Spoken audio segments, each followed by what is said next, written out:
Hey guys, in this video I will show you how to add friends on Steam without paying. Alright, let's begin. First, open the Steam app.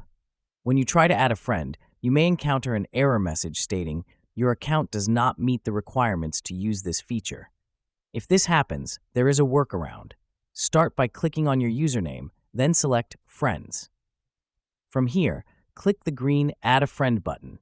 This will take you to a new page. On this page, you'll find a unique link that can only be used once.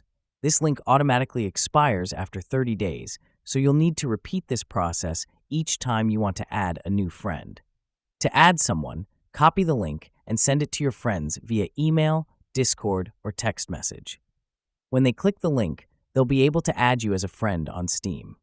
So that's basically how you can add friends on Steam without paying. And that's it for this video. If you find this helpful, consider subscribing and giving this a big thumbs up. Thanks.